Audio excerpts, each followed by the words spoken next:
listen, and practice. Hello, and welcome to another episode of Think in English. I'm Jamie. And I'm Christy. Today, we're diving into one of the most important skills for mastering a new language. That's right. Thinking in English without translating from your native language. This is a topic we've both been passionate about because it's a game changer for language learners. It can really speed up your fluency and make speaking English feel much more natural. Absolutely. So let's get started. The first thing we need to understand is why thinking in English is so crucial. Jamie, could you explain that for us? Sure thing. When you think in your native language and then translate, it slows down your conversation. Plus, some words or phrases don't translate well, which can lead to misunderstandings. Exactly. And not only that, but translating in your head can also make you feel less confident when speaking because you're always second-guessing your choices. Yes. So, how can we train our brains to think directly in English? Well, we have a few strategies that have worked for us and many others. One effective method is to start with simple vocabulary. For instance, label objects around your house in English. When you see the object, think of its English name instead of your native language name. That's a great tip. And to take it a step further, you can start describing your daily routine in English. For example, when you wake up, you can think, I'm getting out of bed, I am brushing my teeth, and so on. Yes, and it might feel strange at first, but it really helps. Another technique is to immerse yourself in English as much as possible. Listen to English podcasts, watch TV shows, or read books in English. Yes.it, important to choose content that you enjoy. If you love cooking, watch cooking shows in English. If you're into sports, watch sports commentary in English. It makes the learning process much more enjoyable. Absolutely. Let's talk about visualization. This is a technique where you imagine scenarios in your mind and describe them in English. For instance, imagine you're at a restaurant ordering food. Think about the phrases you would use, like, I would like a burger, or can I have the bill, please? Yes, visualization is powerful because it combines language practice with creativity. It also prepares you for real-life situations.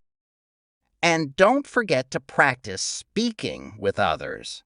Language exchange partners or conversation clubs can be incredibly helpful. Exactly, because when you speak with someone else, you're forced to think quickly and respond in English. Let's also talk about the importance of setting specific goals.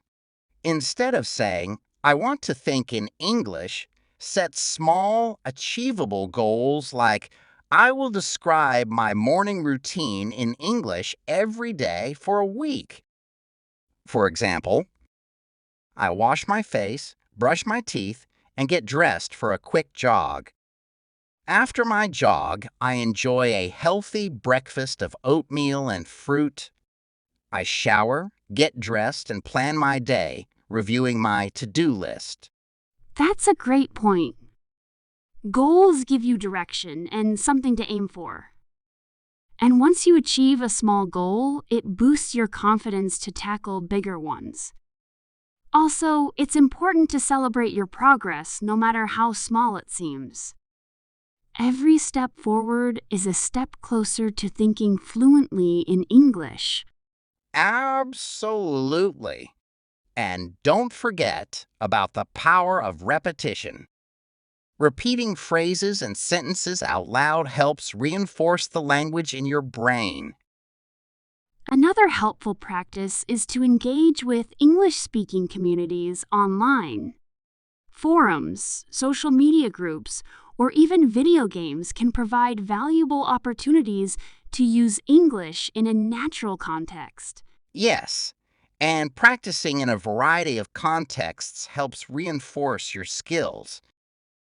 Whether it's writing, speaking, or listening, every bit of practice counts. And when it comes to listening, try shadowing. This is where you listen to a native speaker and repeat what they say, mimicking their tone and intonation. It helps you get used to the natural flow of the language. Shadowing is excellent for improving your pronunciation and fluency. It forces you to keep up with the pace of natural speech. Another technique, which helped me a lot in learning German, is to think out loud. When you're alone, narrate your actions or describe what you see around you in English. This keeps your mind engaged with the language. Another technique, which helped me a lot in learning German, is to think out loud. When you're alone, narrate your actions or describe what you see around you in English. This keeps your mind engaged with the language.